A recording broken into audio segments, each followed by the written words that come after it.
Imagine, don't be afraid, just imagine that God told you right now that by 12 midnight today, that Joshua Selman, by 11:55 you are going home. Question: I know you have investments around the world. I know you have all kinds of things. I know you plan to travel next week, but what will become your point of focus with that knowledge? Just one information was passed to you, that you have 3 more hours in this life, and that's it. 3 more hours.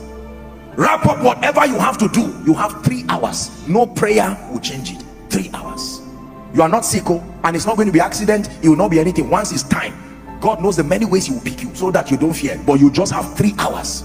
Think for a moment. What are you going to do? You may think of your businesses, you may think of your investments, you may think of your certificates, you may think of your wife, you may think of your husband, you may think of your parents, you may think of your children, you may think of your future and your goals, your plans, your house under construction. You may think of the person owing you and the police case that is still pending. You will think of all of these things, and yet you will be surprised that none of them at that point will be able to bring you satisfaction. There is only one thing you will be looking for at that point. When you stand with the consciousness that I have only 3 hours to live in this life, there is only one thing you will look for. It is called peace. 3 hours to end your life, and yet it is not another degree you want. It is not another political office you want. 3 hours. It is timing. By now it will be less than the 3 hours. It is not whether you like it or not. Non-negotiable. 3 hours. Then you will now have the wisdom to look for what you would have spent your entire life really looking for. The thing you are looking for at the point of death is what you should find first in your life and have the privilege of enjoying it. How come you only find it when you are hours to the end of your life, whereas that is really what you need even from the start of your life? And can you imagine that it is available even before you find any of these things? That you can have it without a car, you can have it without a child, you can have it without a church, and yet we ignore it. But when you are about to go, when every other thing fades, you find out that is the real thing. I know you may not see the wisdom in what I'm teaching you today. I'm not saying you will die, but I'm giving you wisdom that is greater than investments. Wisdom. Can I tell you this? It is a waste of time to suspend your pursuit for peace until you find a house. It is a waste of time to suspend your pursuit for peace until you have children. It is a waste of time to suspend your pursuit for peace until you have money.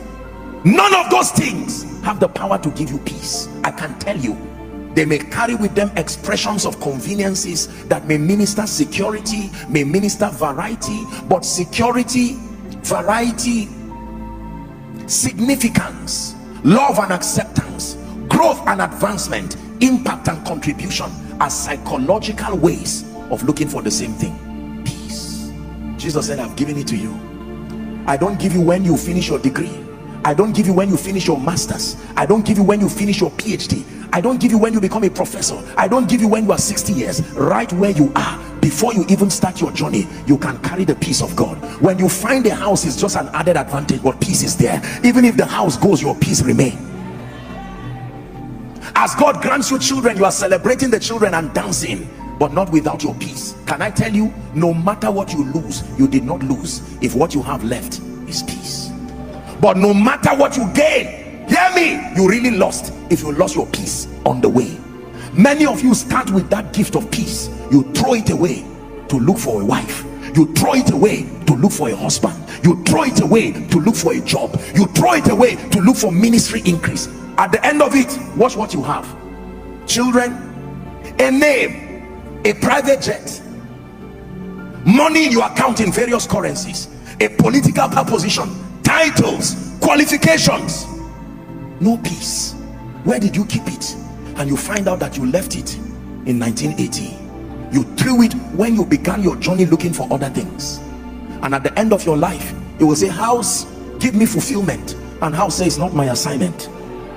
Degree, give me fulfillment, it is not my assignment. All of them will say, my assignment is only to give you success. Once we help you to become successful, our mission is finished in your life. What then gives me fulfillment? Peace. Hear me. The only thing that can give you fulfillment in your life is the peace that comes with knowing that you have lived your life effectively, serving the purposes of God and being a blessing to humanity.